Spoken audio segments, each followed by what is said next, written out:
అహరోను మోషేను కలుసుకొనుట. మోషే యెహోవా మాటలు ఆలకించిన తరువాత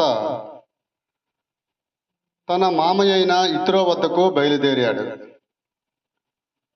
యిత్రోతో మాట్లాడి ఆయన సెలవు తీసుకొని, నేను ఐగుప్తులోనున్న నా బంధువుల యొద్దకు మరలా పోయి వారింకా సజీవులై ఉన్నారేమో చూచెదనని యిత్రోతో చెప్పగా, యిత్రో క్షేమముగా వెళ్ళుమని మోషేతో అనెను. అంతటి యెహోవా నీ ప్రాణమును వెదకిన మనుషులందరూ చనిపోయిరి కనుక ఐగుప్తు తిరిగి వెళ్ళుమని మిద్యానులో మోషేతో చెప్పగా, మోషే తన భార్యను తన కుమారులను తీసుకొని గాడిద మీద నెక్కించుకొని ఐగుప్తునకు తిరిగి వెళ్ళెను. మోషే దేవుని కర్రను తన చేత పట్టుకొని పోయెను.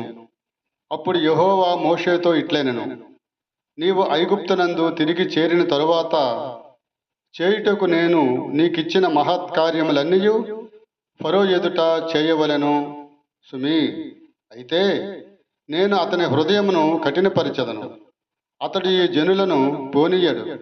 అప్పుడు నీవు ఫరోతో, ఇశ్రాయేలు నా కుమారుడు, నా జ్యేష్ఠపుత్రుడు, నన్ను సేవించినట్లు నా కుమారుని పోనిమ్మని నీకు ఆజ్ఞాపించుచున్నాను. వాని పంప నొల్లని ఎడల ఇదిగో నేను నీ కుమారుని, నీ జ్యేష్ఠపుత్రుని చంపెదనని యెహోవా సెలవిచ్చుచున్నాడని ఫరోతో చెప్పుము అనెను.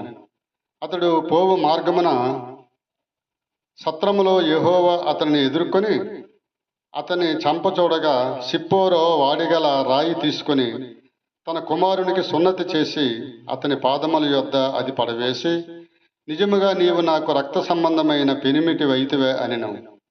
అంతటా ఆయన అతనిని విడిచెను. అప్పుడు ఆమె, ఈ సున్నతిని బట్టి నీవు నాకు రక్త సంబంధమైన పెనిమిటి వైతివి అనెను. మరియు యెహోవా మోషేను ఎదుర్కొనుటకు అరణ్యములోనికి వెళ్ళుమని అహరోనుతో చెప్పగా, అతడు వెళ్ళి దేవుని పర్వతమందు అతన్ని కలుసుకొని మోషేను ముద్దు పెట్టుకొనెను.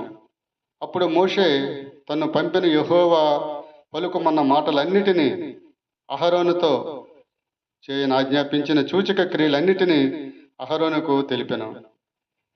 తరువాత మోషే అహరోనులు వెళ్ళి ఇశ్రాయేలీయుల పెద్దలందరినీ పోగు చేసి యెహోవా మోషేతో చెప్పిన మాటలన్నీయు అహరోను వివరించి జనుల ఎదుట ఆ సూచక క్రియలను చేయగా, జనులు వాటిని బట్టి నమ్మిరి.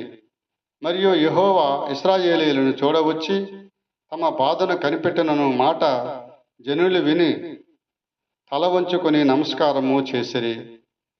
ఈ రీతిగా అహరోను మోషేను ఎదుర్కొని వెళ్ళి మోషేను చూసి ముద్దు పెట్టుకుని యెహోవా మాటలను మనసులో పదిలపరుచుకొని వాటినన్నిటినీ ఫరో ముందు తెలియచేసి ఐగుప్తు దేశం నుండి ఇశ్రాయేలు ప్రజలను విడిపించి కనాను దేశానికి చేర్పించుటకు వాళ్ళు కంకణము కట్టుకున్నారు. దేవునికి స్తోత్రం. హల్లెలూయా. దేవుడు మిమ్ము దీవించుగాక. ఆమేన్.